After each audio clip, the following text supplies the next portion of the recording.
Welcome back. In this video, let's talk about what is entrepreneurship. And I'm going to start with what is entrepreneurship for me. So I'll tell you a little story, and once you get to know me, you'll know that a lot of what I'll tell you starts with stories.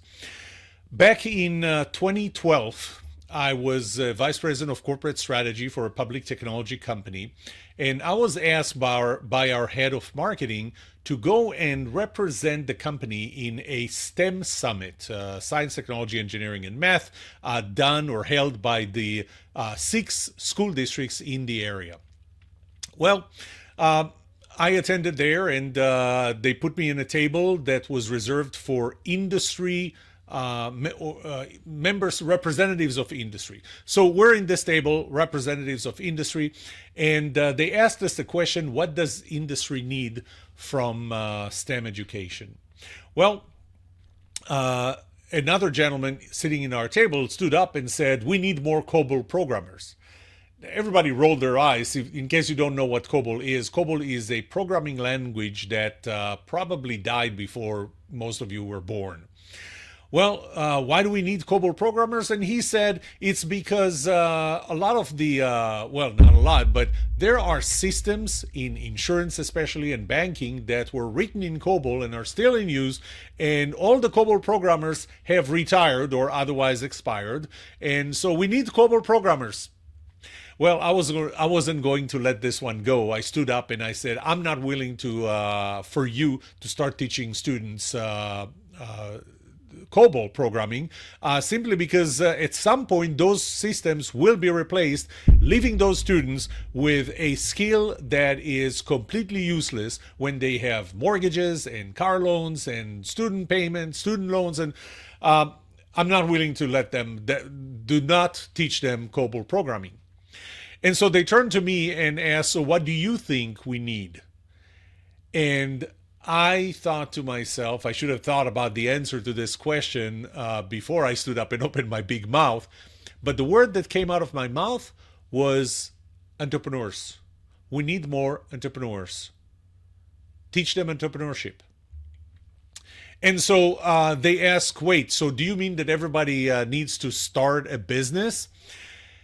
And I thought about it for a second and I said, put aside the fact that 60% of job growth in the US comes from small businesses, not large businesses, and that this is the backbone of our economy, the small businesses, not necessarily the large ones. But to me, being an entrepreneur does not necessarily mean that you're going to have to start a business. I was an entrepreneur when I worked for a company like Texas Instruments. And Texas Instruments, a company that at the time had 35,000 employees and $14 billion, was anything but a startup. The company was already, I believe, more than 80 years old at the time. And I was an entrepreneur there. To me, the definition of entrepreneur is somebody that wakes up in the morning, sees the opportunities, sees the risks, makes a plan, and can execute on it without anybody telling them what to do every step of the way. Not their teachers, not their principals, not their boss, not anybody else. That to me is the definition of entrepreneurship. In class, we'll talk more about what entrepreneurship means to you, for you. There are different types of companies that you can start. And it starts really from the bottom and what I would call micro businesses. And I'll talk more about that a little later. Micro businesses are just businesses that you have on the side. Probably you're the only employee.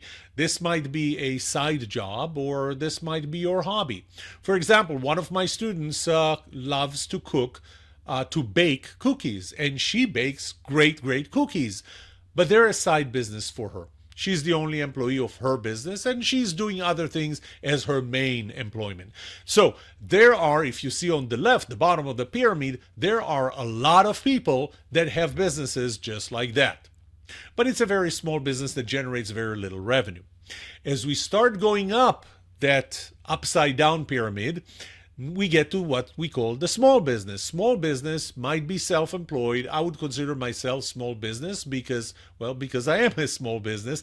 I'm the only employee of my business. I hire other people as contractors and use other services, but I'm the only full-time employee of that business. But it is my main business. It generates my main income.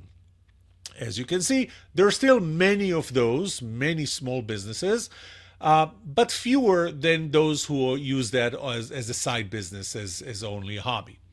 As we keep on going up on the upside down pyramid, you'll see the growth oriented businesses. Those are the businesses where this is the main income, but not only for yourself, this is the main income for a lot of employees. We have a lot of employees, we create a lot of jobs, maximum economic impact, and think big. This is no longer a one-person show.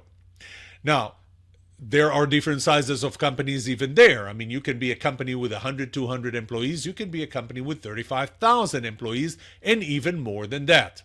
You have a much bigger income, much bigger impact. But as you can see on the left pyramid, it is much, much smaller number of companies that ever reach that level. Any one of those could be the company that you may want to start, the business that you may want to start. Every one of them is valid, and I'll talk a little more about that in one of the next videos. I'll see you on the next video.